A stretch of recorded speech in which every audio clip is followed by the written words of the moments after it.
Welcome to Department of Biomedical Engineering.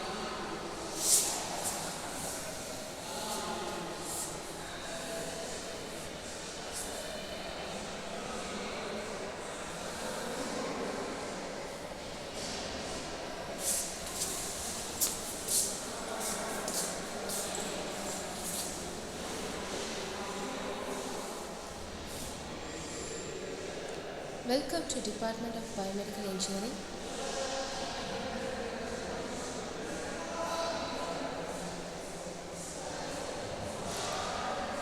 Welcome to Department of Biomedical Engineering.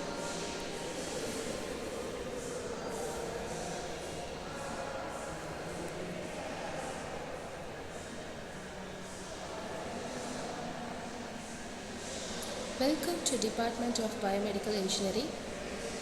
I am going to discuss about the topic Disseminated Intravascular Coagulation. Let's get into the topic. Disseminated intravascular coagulation is also known as disseminated intravascular coagulopathy.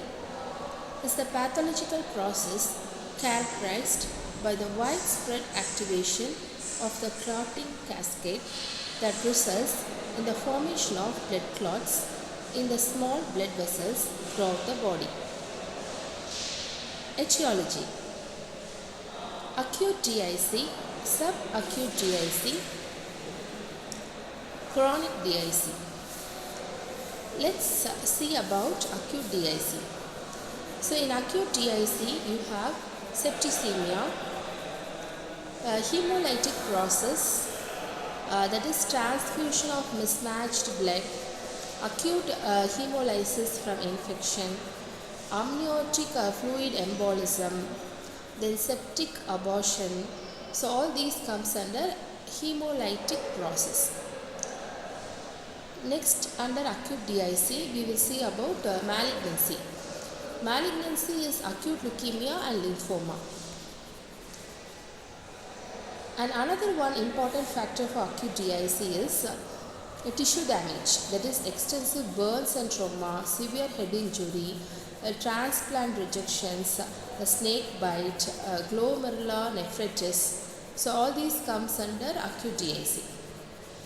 Subacute DIC, malignant disease, that is myeloproliferative malignancies and metastatic cancers comes under malignant disease. An obstetric kind of disease or retained dead fetus. So all these comes under subacute DIC. Then chronic DIC, liver disease, systemic lupus erythematosus, localized malignancy, all these comes under chronic DIC. Pathophysiology. So under pathophysiology we will be seeing a flow chart. So the first factor is etiological factors, that is normal coagulation mechanism gets enhanced, abundant intravascular thrombin is produced, catalyzes the conversion of fibrinogen to fibrin and enhances platelet aggregation, widespread fibrin and platelet deposition in capillaries and arterioles, thrombosis, multi-organ failure, clotting inhibitory mechanisms such as antithrombin 3 and protein C are depressed. Excessive clotting activates the fibrinolytic system, breakdowns the newly formed clot. Then creating fibrin split products inhibits normal blood clotting. Accumulation of fibrin split products and decreased clotting factors. Blood loses its ability to clot, predispose the patient to hemorrhage. Clinical manifestations: bleeding manifestation, thrombotic manifestations.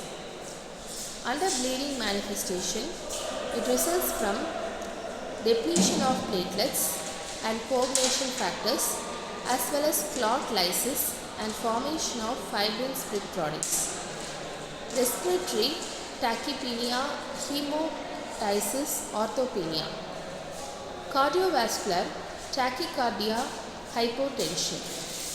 Gastrointestinal, upper and lower gastrointestinal bleeding, abdominal distension, bloody stools, gastrourinary infections or hematuria,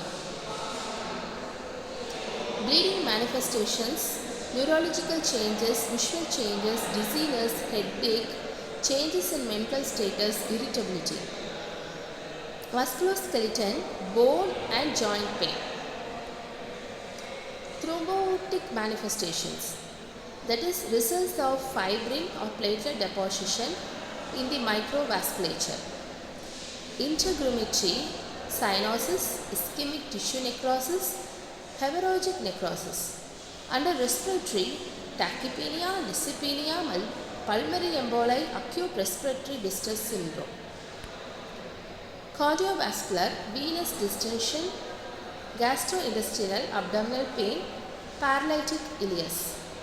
Under renal, kidney damage, oliguria, kidney failure.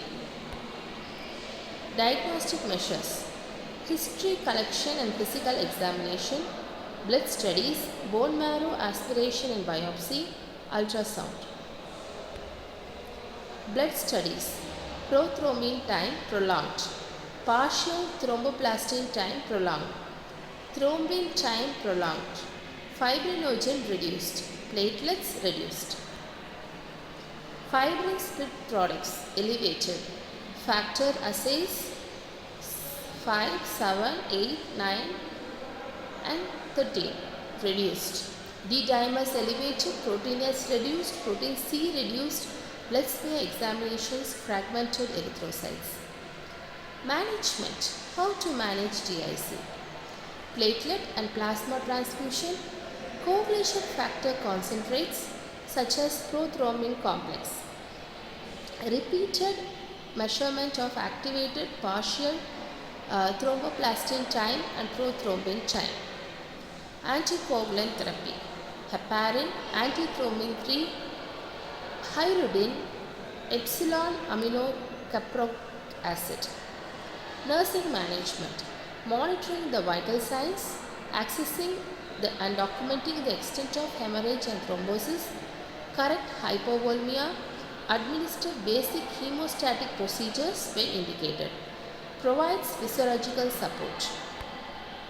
Nursing diagnosis, ineffective tissue perfusion related to bleeding and diminished blood flow, deficient fluid volume related to active fluid volume loss, hemorrhage, impaired oral mucous membrane related to low platelet count, anxiety related to change in the health status, threat of death, deficient knowledge regarding disease process, treatments, self-care and discharge needs related to lack of previous exposure. Thank you. Thank you for your patient listening.